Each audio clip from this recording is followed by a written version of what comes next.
Então abre a sua Bíblia aí no livro de Neemias, capítulo 8. Pode se assentar, irmãos, porque aqui a gente vai lendo e já vai falando.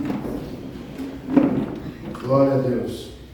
Na última ministração que fiz aqui de Neemias, nós encerramos falando que Neemias havia acabado a construção em 52 dias. Deus então já havia lhe dado a capacitação para que aquela obra fosse cessada. Porém, a obra, quando ela é grande, ela é interminável. Eles terminaram de restaurar o quê? Os muros, as portas e os portões. Sim ou não? Sim. Agora eles estão vivendo dentro de uma cidade com segurança. Sim ou não? Sim. Antigamente, como que estava o lugar deles?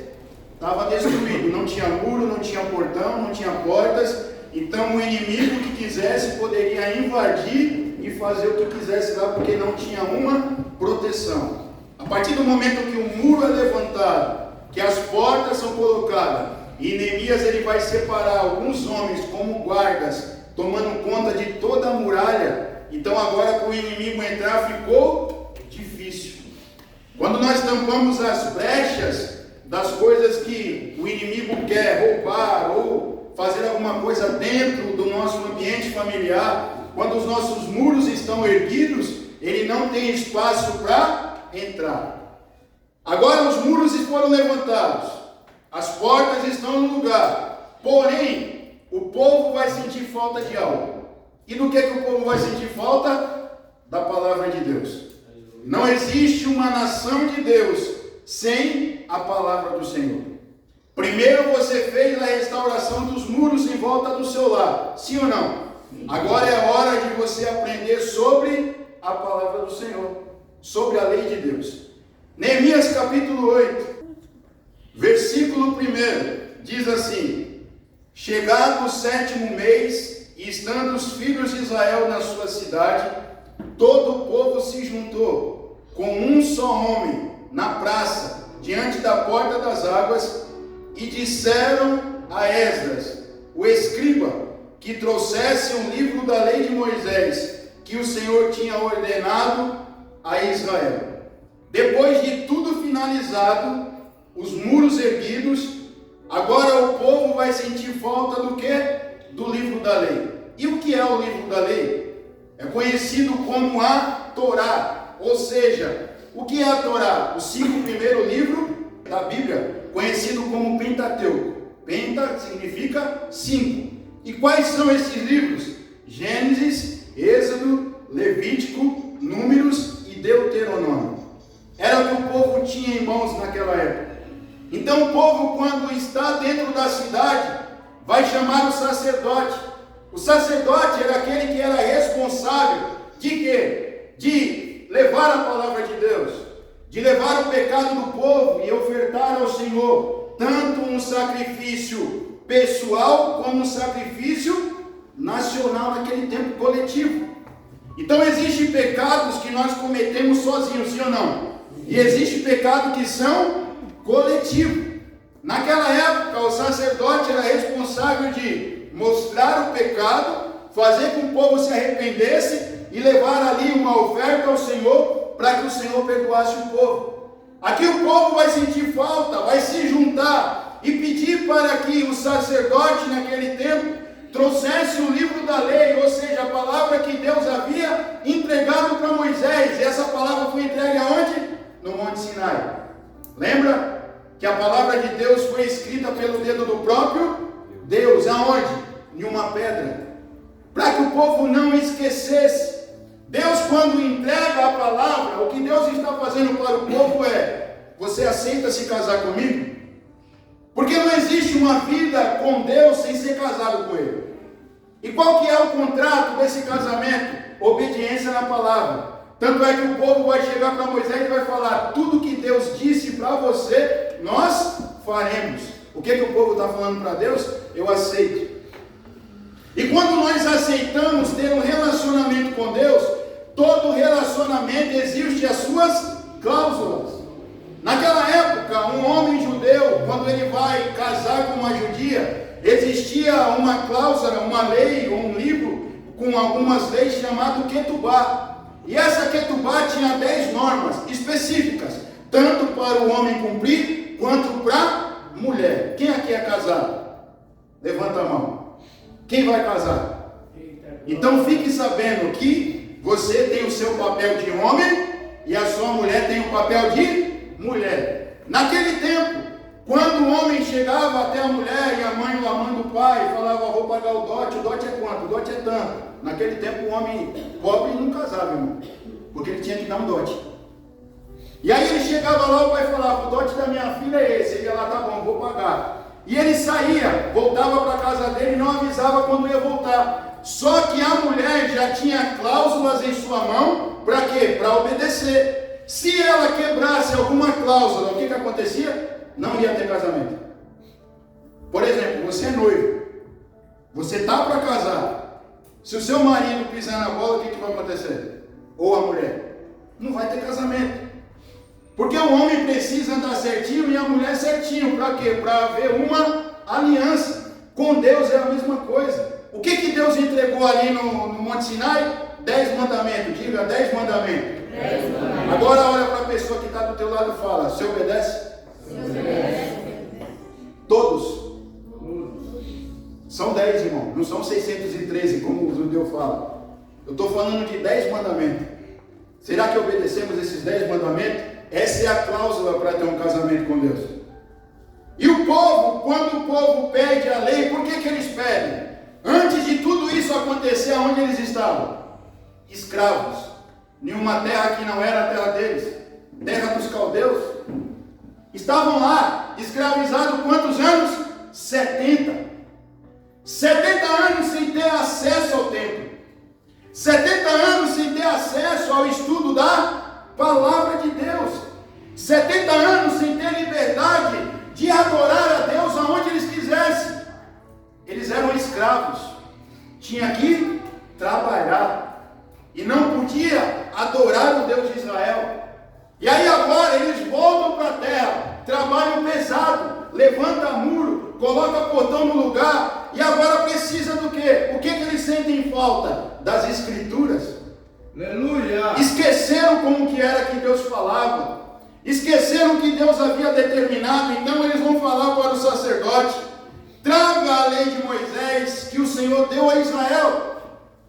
Ali houve uma restauração do muro. E nesse momento o que o povo está pedindo é o quê? Um direcionamento de Deus através da palavra. Porque não adianta a sua casa estar protegida se você não tem um direcionamento de Deus para poder prosperar nos caminhos que Ele já designou a você. Verdade. Olha para a pessoa que está do teu lado e fala, não existe direcionamento fora da palavra de Deus. Não tem psicólogo, não tem nada que vai direcionar a sua vida, a não ser a palavra de Deus, que vai te determinar onde você vai chegar, como você vai chegar, vai te fortalecer e vai te encher, irmão. Glória a Deus. Então naquele momento eles pedem um direcionamento. Versículo 2. Assim no dia 1º do 7º mês, o sacerdote Esdras trouxe a lei diante da assembleia, que era constituída de homens e mulheres, e de todos os que podiam entender. Perceba que aqui a palavra de Deus, ela não vai ser direcionada só para uma pessoa. Ela é direcionada para todos os que podiam entender. Você pode entender a palavra de Deus hoje, sim ou não? Aleluia. Sim ou não? Sim. Então ela é para você. Ela é para mim. Todo o povo estava reunido. Para quê? Para ouvir a palavra de Deus. Não era para uma banda de louvor. O louvor é gostoso, eu amo louvor. Sentir a presença de Deus no louvor genuíno da nossa levita nova aqui da igreja. Sentir a presença de Deus, mas o nosso coração precisa arder e ter amor pelo quê? Pela palavra de Deus, porque o louvor nada mais é do que a palavra de Deus cantada. Então quando você ama ouvir a palavra de Deus, pode ter certeza de uma coisa: haverá libertação na sua vida, porque a própria Bíblia vai dizer que o que traz libertação para mim e para você é o conhecimento da verdade. Conhecereis a verdade e ela vos libertará. se você tiver só a palavra de Deus lá em cima do baú da sua cama, o que vai adiantar? Nada.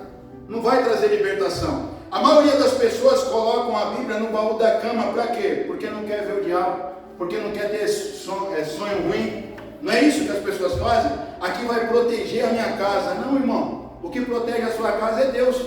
A palavra de Deus é para você conhecer e ter um relacionamento com Deus. E é por isso que a Bíblia vai dizer: conhecereis a verdade, e a verdade vos libertará. Se você não tem conhecimento, você não tem libertação. E é por isso que existe um monte de gente dentro da igreja que não são libertos, porque não conhece a Bíblia. O único momento de Bíblia que eles têm é quando está no culto, que ouve, mas em sua casa não pratica, não ouve a palavra de Deus. E você precisa ouvir a palavra de Deus e ler ela todos os dias, porque ela vai te esclarecer como você precisa fazer para ser bem sucedido. Quem aqui não quer ser bem sucedido, levanta a mão. Todos vocês querem, sim ou não? Sim. E o segredo está onde? O que Deus disse para Josué? Ser forte e não medita na minha palavra dia e noite, dela não te desvie nem para a esquerda nem para a direita, para ser bem sucedido. Então você precisa meditar na palavra de Deus dia e noite. Vai trabalhar, você está no seu carro meditando, está no ônibus meditando, no que? Na palavra de Deus. E quando você faz isso, o que Deus vai fazendo? Vai te revelando coisas para você realizar, e essas coisas vai fazer o quê? O seu caminho prosperar e você ser bem sucedido. Aleluia. Porque você está tendo conhecimento da palavra de Deus. Versículo 3: ele a leu em voz alta, desde o raiar da manhã até... Quem está lendo aí? Até meio-dia. Irmão, desde o raiar da manhã até meio-dia ouvindo a palavra de Deus. Às vezes a gente vem no culto, uma palavra de 40 minutos, a gente não vê a hora de acabar. Eles aqui estavam com tanta sede, com tanta vontade, que eles nem viram a hora passar. Do raiar da manhã até meio-dia, Esdras estava apenas lendo. Não começou nem a explicação, ele estava apenas lendo a palavra. E eles estavam satisfeitos com aquilo que estavam ouvindo. Olha só. De frente para a praça, em frente da porta das águas, na presença dos homens, mulheres e de todos que podiam entender. E todo o povo ouvia com atenção a leitura do livro da lei. Quando você vem para a casa do Senhor e chega a hora da mensagem, você precisa ouvir com atenção. Por quê? Porque a palavra de Deus a qualquer momento pode trazer uma revelação que vai mudar a sua vida. Agora, quando nós entramos aqui totalmente sem atenção nenhuma, pensando no boleto que você vai pagar amanhã, pensando na dificuldade que você está enfrentando, pensando em problema, pensando nisso, pensando naquilo, você não ouve a palavra de Deus e você perde a oportunidade de ter a sua vida transformada. Quando você entra dentro da casa de Deus, o seu problema não pode entrar com você. Pastor, mas eu tenho um problema. Você tem. E a palavra de Deus que está sendo direcionada pode resolver o seu problema. Então esquece ele, irmão. Por esse momento que você está aqui dentro, e ouve com atenção aquilo que Deus está falando. Porque aquilo que Deus está falando com você pode mudar o quê? O rumo da sua vida, da sua história. A Bíblia diz que a palavra de Deus ela não vai e volta vazia sem cumprir aquilo que apraz. Ela tem um objetivo definido. E esse objetivo é o que? Alcançar na minha e a sua vida. Porém, se eu não estou atento ao que Deus irá falar, ela não vai poder fazer aquilo que ela queria fazer. Então olha para a pessoa que está do teu lado e fala, fica atento. Fica atento. Não, mas você tem que olhar para ele, fala, fica atento. Fica atento. Fala, não conversa. Sai do celular. E preste atenção naquilo que Deus está falando. Porque o que você vai ouvir hoje vai mudar a sua história em nome de Jesus. Eu posso ouvir um amém? Observa que essa leitura ela é extensa. O povo está ouvindo com atenção, pois só assim, tendo atenção daquilo que Esdras está falando, é que eles vão compreender o que? A mensagem. Você já percebeu que tem gente que vem e escuta a mesma palavra? Todos nós aqui estamos ouvindo a mesma palavra, sim ou não? Sim. Você vai ver que tem pessoa que vai compreender a mensagem, vai executar e vai ter um testemunho. E outros vão reclamar. Mas peraí, a mensagem não é a mesma? Por que a vida de um mudou e da outra não? Porque um ouviu com atenção. Quando você escuta a palavra de Deus, você vai ver aqui o que vai acontecer. Você precisa ter o quê? Uma reverência. Irmão, se tem uma coisa que me deixa chateado, é quando eu estou ministrando, eu vejo gente mexendo no celular, mastigando chiclete. Não é chateado com você, é porque você não está tendo reverência para aquele que é santo. Deus é santo, sim ou não? Sim. Aqui não é um cinema, aqui não é o canto da nossa casa onde a gente assiste Netflix. Aqui é a casa de Deus, é a palavra de Deus que quer mudar a sua vida e você está nem aí. E às vezes eu estou nem aí. Aleluia, Deus. E quando a gente não está nem aí, Deus também não está nem aí. Porque Deus, Ele respeita a sua decisão. Ele respeita, Ele te deu livre para você saber escolher o que você quiser. Mas depois não adianta reclamar. Depois não adianta chorar pelo que você não conseguiu. Mas peraí, por que o Joe agora está andando de nave? E eu não estou? Porque o Joe executou aquilo que Deus ensinou para ele. O Joe entendeu o que Deus é. E aí ele está agindo através do que? Da fé. O boleto dele é maior. Mas ele tem fé para poder pagar aquele boleto e usufruir daquilo que Deus deu para ele, irmão. Aleluia. Eu era um medroso também, até o Adriano chegar para mim e falar assim: pastor, você tem que ir para cima. E aí o boleto aumentou, mas agora eu estou com um carro confortável. Por quê? Porque Deus me deu capacidade de trabalhar e poder vencer e pagar aquilo que eu estou comprando para viver, irmão. O que você precisa entender é: o que Deus quer de mim? Ele quer isso. Peraí, se eu obedecer os mandamentos dele, Deuteronômio capítulo 28, a Bíblia diz que as bênçãos me... Você não vai precisar correr atrás de bênção. O problema é que hoje as pessoas estão atrás de bênção. Peraí, deixa eu ver onde tem uma igreja. Ó, campanha das 7 chaves, campanha da porta aberta, campanha de não sei o que. Ó, uma chave da casa própria. Ah, que não sei o que. Os pastores até aproveitam disso para poder arrancar o que? A lã da ovelha. Você não precisa de campanha. Você não precisa de 7 chaves. Você precisa obedecer a palavra. E se você obedecer, as bênçãos de Deus te seguirão. Aleluia. Esse é o segredo. Eu postei um vídeo esses dias que vai falar que o trabalho é a mesma coisa de adoração. No hebraico a palavra trabalho é avodá. E avodá também é a mesma palavra para adoração. Você já percebeu que judeu não é pobre? Por quê? Porque o trabalho para eles é adoração a Deus. O judeu começa a semana agradecendo a Deus. Eles oram 3 vezes ao dia, agradecendo a Deus pelo que a semana que iniciou. Quando chega na sexta-feira, eles agradecem pelo tempo que descansam, porque aí é início de Shabat.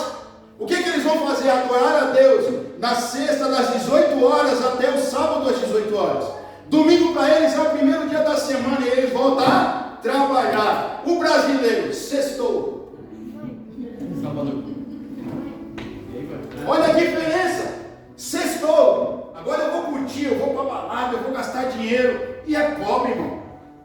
Por quê? Porque não sabe. A chave da prosperidade é a adoração a Deus. O judeu não diferencia vida secular de vida espiritual. Para eles tudo é graças a Deus. Tudo foi Deus que deu. Tudo é Deus que dá. E por eles serem assim, são prósperos.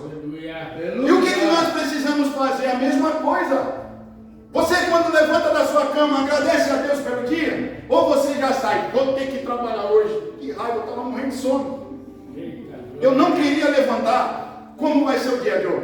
Horrível. Joe me manda mensagem 4 e pouca da manhã. Bom dia, Vaz, que o Eterno te abençoe. Eu levanto às 8 para ir trabalhar. E aí eu olho e respondo com uma alegria, porque ele levantou 4 horas da manhã e está falando: Deus te abençoe. Não tem como um cara desse não merecer ter um carro melhor. Porque é um cara que está indo para cima e tem alegria. Ele vem trabalhar com alegria, ele vai embora com alegria, é agradecendo. Então a gente precisa fazer do mesmo jeito. Você vai trabalhar, seja grato. Agradece a Deus. Voltou do trabalho, seja grato. Entrou dentro do seu lar, Deus, obrigado. Voltei, estou na minha família, estou junto com o meu povo. Vai comer, agradece a Deus. Se nós começarmos a ser grato, gratidão gera multiplicação. Olha para a pessoa que está do teu lado e fala: gratidão gera multiplicação. Você lembra quando o povo estava com fome? Na beira de uma praia. O povo tudo com fome. Jesus, vamos dar o que comer. O que o discípulo vai falar? Não temos nada. Dinheiro não vai dar para comprar pão para toda essa gente. 5.000 pessoas, fora mulheres e crianças. Ah, tem um jovem aqui que tem 5 pães e 2. Como alimentar uma multidão? O que Jesus faz? Pega os 5 pães e os 2 peixes e agradece a Deus.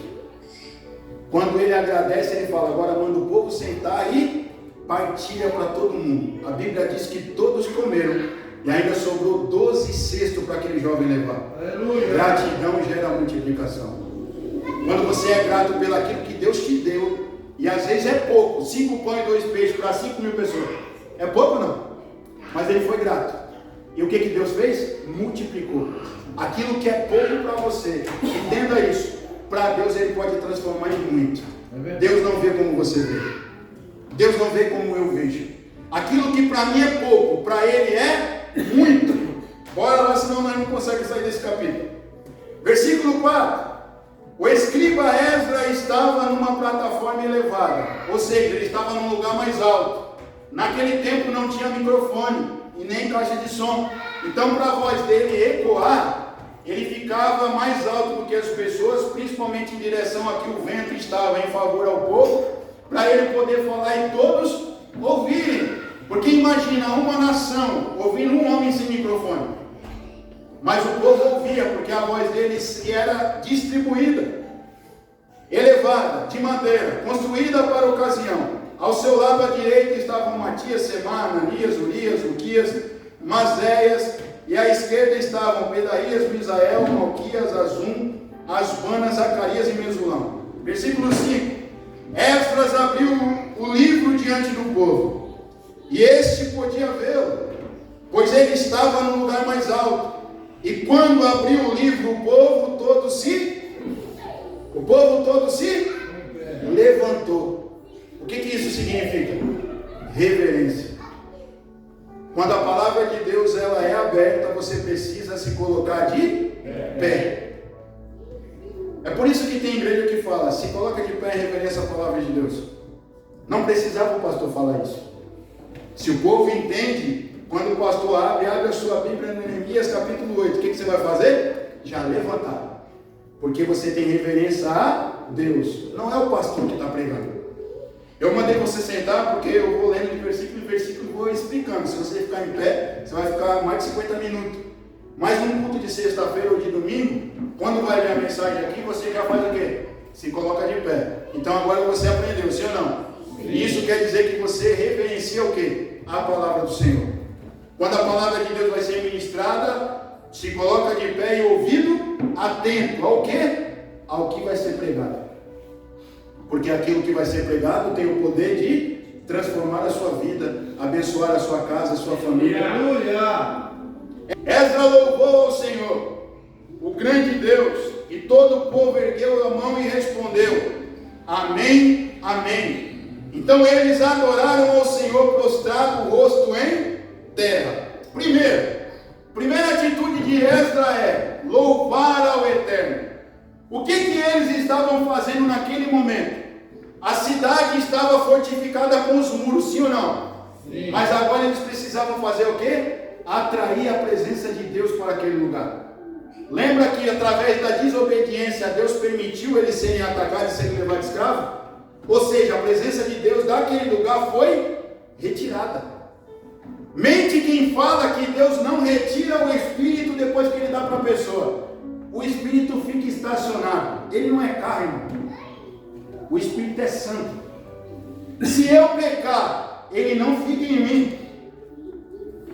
Não tem como aquele que é santo ficar num lugar que é sujo. Eu faço uma pergunta para você.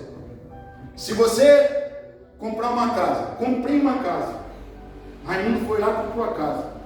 Quando chegou na casa, a casa estava suja, irmão. Coisa ruim para todo lado. Uma imundiça. Você acha que a Manu e o Raimundo vai colocar os móveis dele lá e vai ficar de boa com aquela sujeira? Vocês vão fazer isso? Eles não vão fazer isso. O que vocês vão fazer? Limpar. E por que a gente acha que Deus deixa o Espírito a gente imundo? Caí, vou lá dar um tiro, vou beber uma cerveja, vou trair minha esposa, o Espírito Santo vai comigo. Pelo amor de Deus, irmão. Então esse negócio de falar que o Espírito Santo, mesmo se eu fizer alguma coisa errada, ele continua em mim, isso é mentira. Ele se retira de você. E a partir do momento que ele se retira de você, você está fadado a ser consumido pelo leão que brame lá fora. Ele está rugindo como um leão, procurando alguém que possa tragar.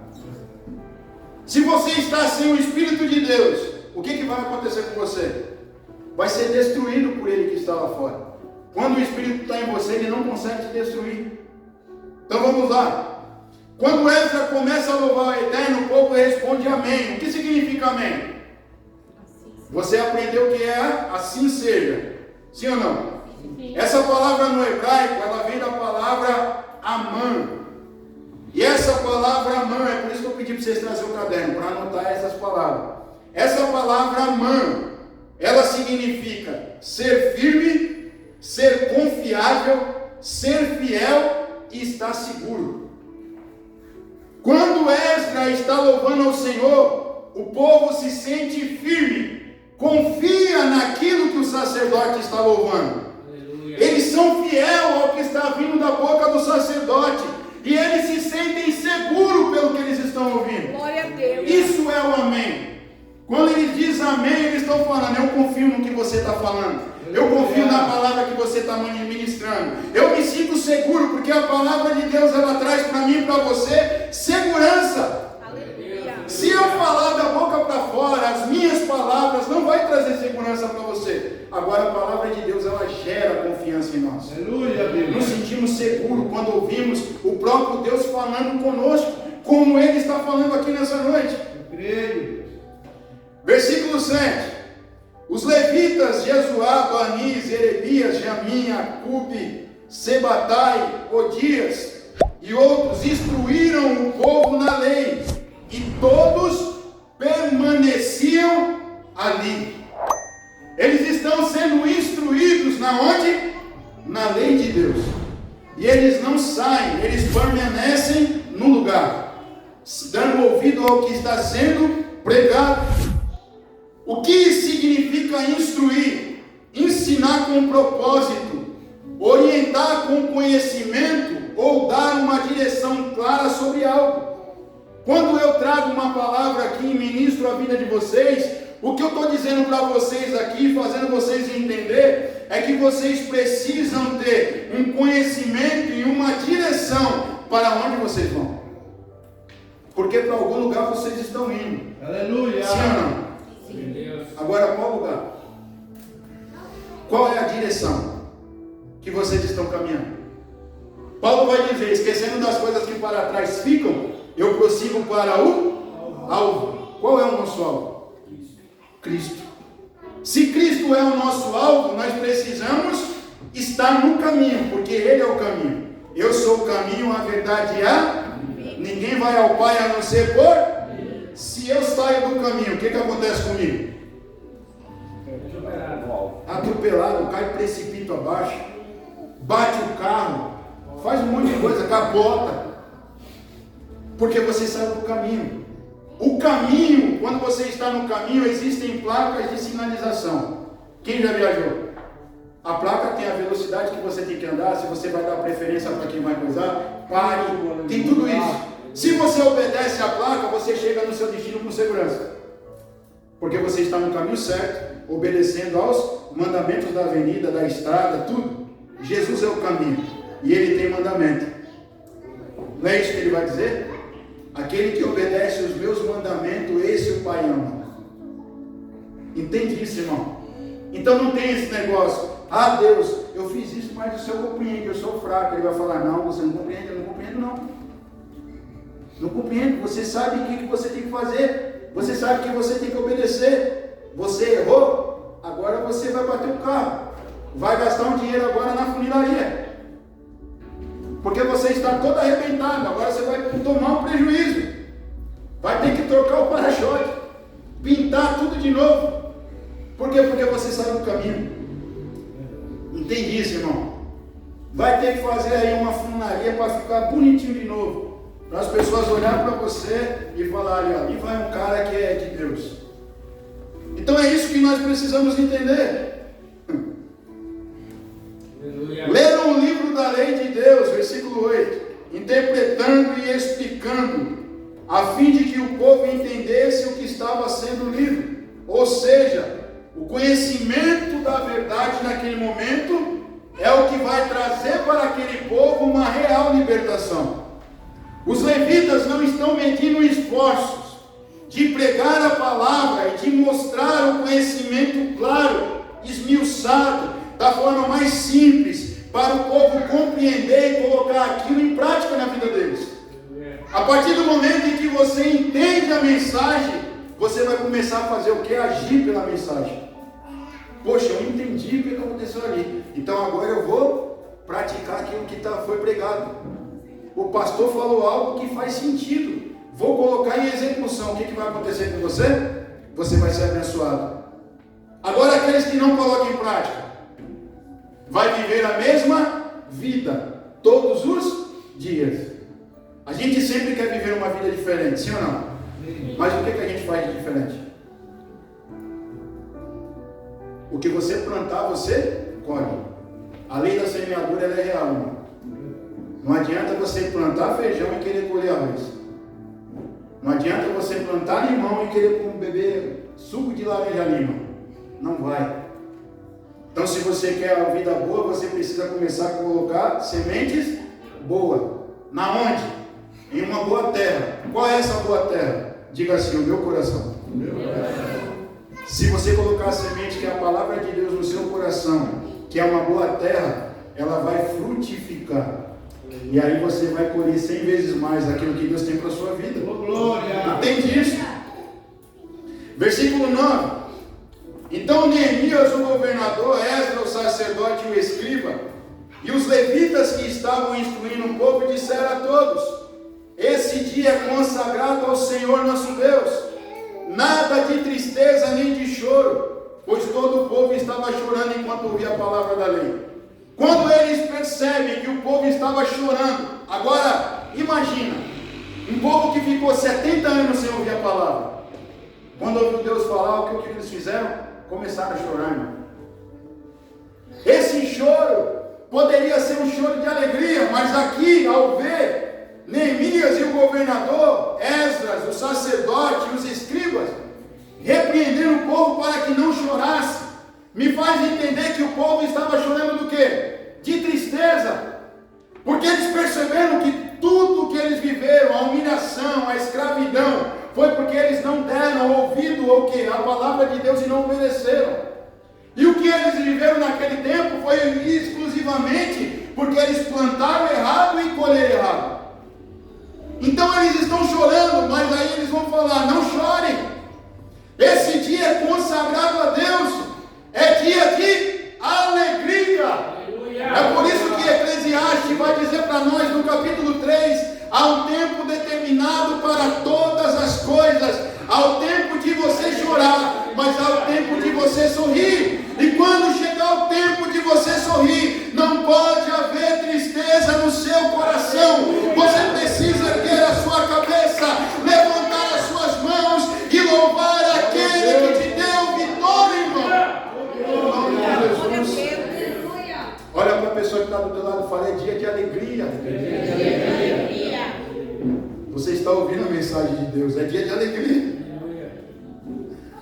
E Neemias acrescentou: podem sair, comam, bebam do melhor que tiverem, e reparta com aqueles que nada têm preparado. Esse dia é consagrado ao nosso Senhor. Não se entristeçam, porque a alegria do Senhor os fortalecerá. Neemias está dizendo: agora esquece o trabalho. Vocês encerraram o trabalho. Agora vão fazer o quê? Vão comer, vão beber o que vocês tiverem de melhor. E aqueles que não têm nada, repartem com eles. Aleluia. Quando você tem alegria no seu coração em servir a Deus, quando você entende o que Deus fez na sua vida, você não guarda só para você. Você precisa repartir com quem não tem. Você tem Deus? Você tem Deus na sua vida? Glória a Deus. Jesus mora dentro de você? O que você está esperando para repartir com os outros? Aquilo que eu tenho de melhor na minha vida, eu preciso repartir com o meu próximo. Puxa vida, vou fazer um churrasco. Deus me deu um presente, vou comemorar, vou fazer um churrasco. Só eu, minha esposa e meus filhos. Que miséria, irmão. Eu vou chamar meus amigos para compartilhar comigo da alegria. Vem aqui na minha casa, vamos fazer um churrasco, vamos conversar, vamos bater um papo, vamos se alegrar. Por quê? Porque Deus me deu vitória. E quando eu transmito essa alegria para os meus amigos vão olhar e vão falar assim: ô pastor, como que eu faço para viver uma vida assim? Pô, toda vez você está ali alegre e tal, não sei o quê. E aí eu vou ensinar o quê? Ama a Deus sobre todas as coisas. Ama o próximo como a ti mesmo. Se você fizer isso, Deus vai te dar isso.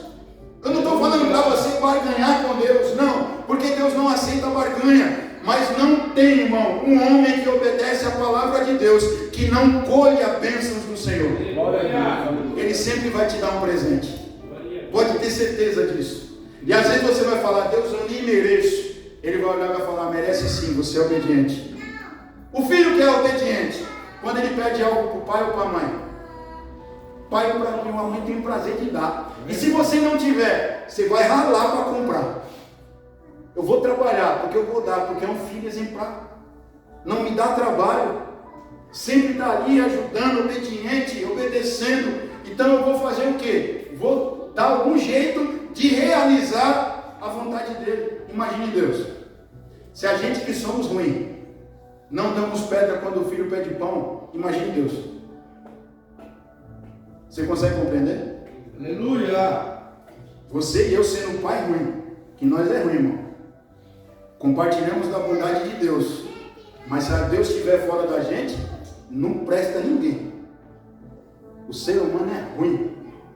A gente sabe dar o de melhor para os filhos. Imagine Deus,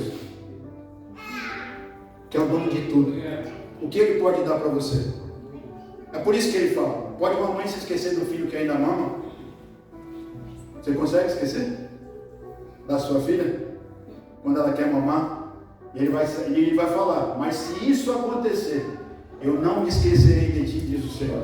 Oh, glória! Deus, ele não se esquece de mim e de você. Ele nos ama, irmão. Ele nos ama tanto que ele entregou o único filho dele para morrer no madeiro por mim e por você. Olha que amor. Ele precisa provar mais alguma coisa? Não. Ele já teve a maior prova de amor. Homem nenhum vai ter uma prova de amor dessa, igual ao nosso Deus. Então pode ter certeza de uma coisa: se você andar em fidelidade à palavra de Deus, Deus é fiel com você. Para te abençoar, para guardar a tua casa, a tua família, para fazer você prosperar, para te dar uma vida próspera, para você comer o melhor que Ele tem para você.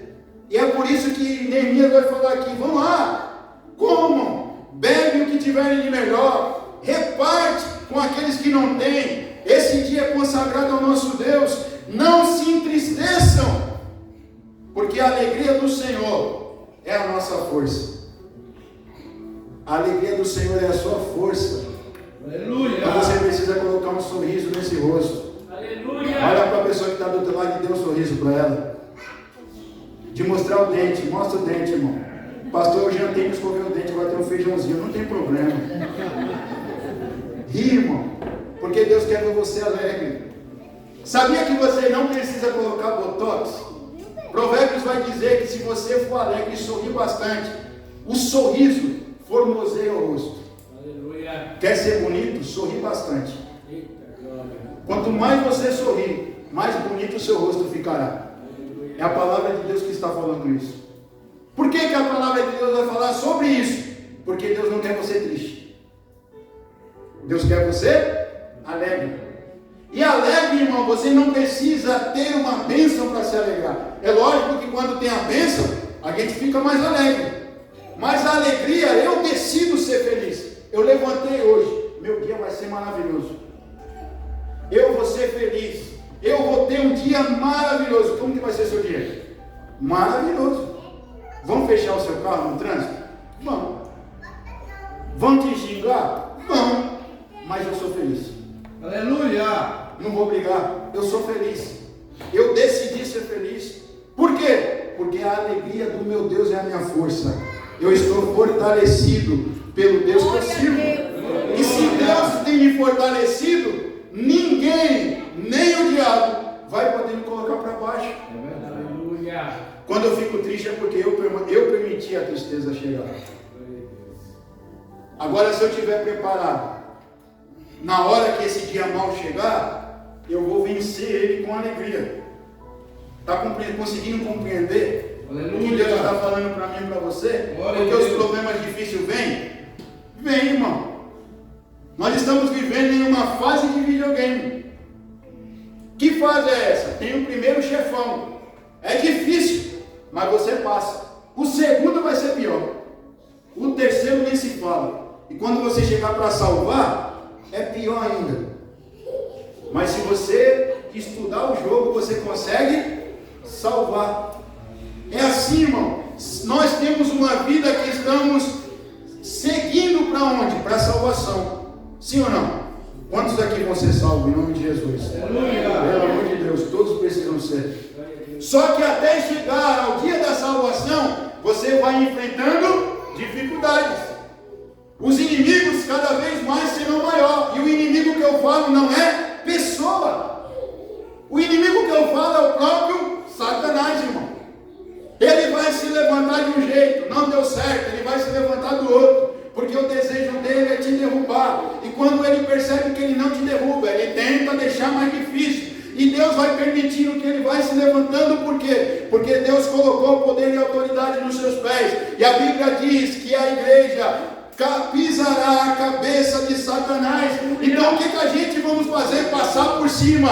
O diabo está vindo contra nós. O que a gente vai fazer? Passar por cima. As portas do inferno não prevalecerão contra a igreja do Senhor. Porta é instrumento de quê? De defesa. Mas a igreja tem que atacar. Se a porta está fechada, a gente mete o pé e passa por ela. Mas nós não vamos ser vencidos pela dificuldade do inimigo, irmão. Quem está entendendo o que Deus está dizendo? Pastor, a porta está fechada. Você não vai bater, não.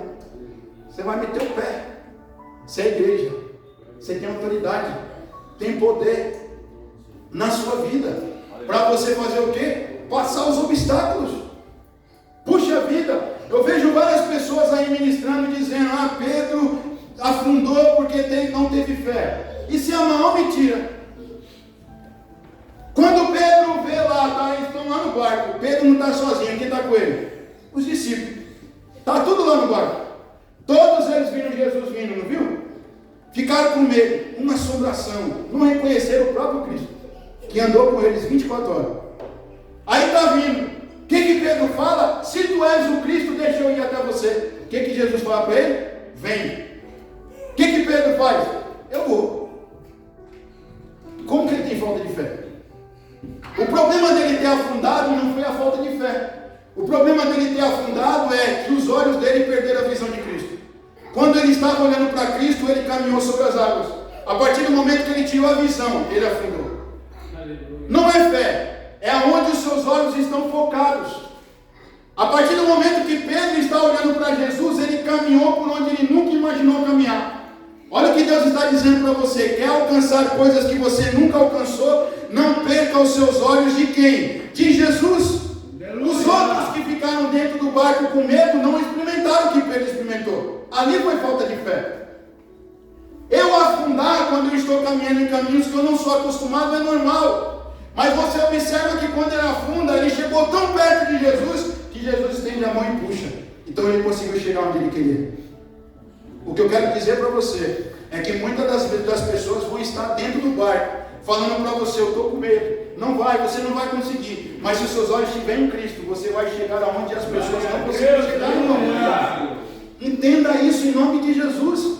E não perca os seus olhos do alvo. O seu alvo é Jesus. Então não importa o solo que eu vou pisar. O importante é que se meus olhos estiverem em Cristo, eu vou chegar chegar perto dele, eu vou tocar nele, ele vai estender a mão e eu vou experimentar a presença dele na minha vida. Você está conseguindo entender o que Deus está falando para você?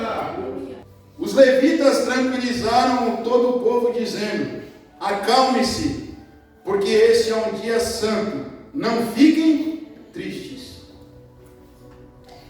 Olha para a pessoa que está do lado e fala: não fique triste. Não fique triste. Pastor, eu não posso me entristecer? Não. Deus não quer que você se entristeça. Nós se entristecemos, mas Ele não queria. Ele queria que você ficasse alegre. Por quê, pastor? Eu estou enfrentando uma dificuldade tão grande. Mas se você entender que tudo que acontece na vida tem um propósito, irmão. A Bíblia diz que todas as coisas cooperam para o... Quando fala todas as coisas, não é só as boas. As ruins também. É que a gente só quer as coisas boas. Ninguém quer passar por coisas ruins. Só que tudo coopera para o meu e o seu crescimento. Você não vai crescer só com coisas boas. Você cresce com as coisas ruins também, principalmente. Versículo 12. Então todo o povo saiu para comer, beber e repartir com os que nada tinham preparado, para comemorar com grande alegria, pois agora compreendiam as palavras que lhe foram explicadas. Quando eles entenderam a palavra, o que eles fizeram? Se alegraram. Então vamos comemorar. Deus é com a gente. Essa é a diferença. Aleluia. Quando você entende a palavra de Deus, você é feliz. E você comemora com as pessoas, reparte com as pessoas aquilo que você tem. É por isso que a igreja de Atos era uma igreja totalmente modelo para qualquer igreja. Lá todos viviam em comunhão. Eles repartiam pão, eles oravam junto. O que um tinha uma fazenda, ele vendia. Ah, eu tenho 2 fazendas. O Robson não tem nenhuma. Vou vender. Ó, Robson, tá aqui o dinheiro. Ou pega uma fazenda, então essa aqui é sua. Era assim que eles viviam, irmão. Eles repartiam para ninguém ficar pobre e eu sofrendo. Não, todos repartiam e viviam em comum união. Isso é a igreja que Cristo vai buscar. E é isso que nós precisamos entender. Por que eu preciso ter muito e você não ter nada? Entende isso? O mundo lá fora, quem tem mais quer mais e quer mostrar que tem mais. Mas a igreja não pode ser assim. Romanos capítulo 12, versículo 2. Não se amoldem ao exemplo deste mundo, mas transformai-vos a vossa mente, o vosso entendimento.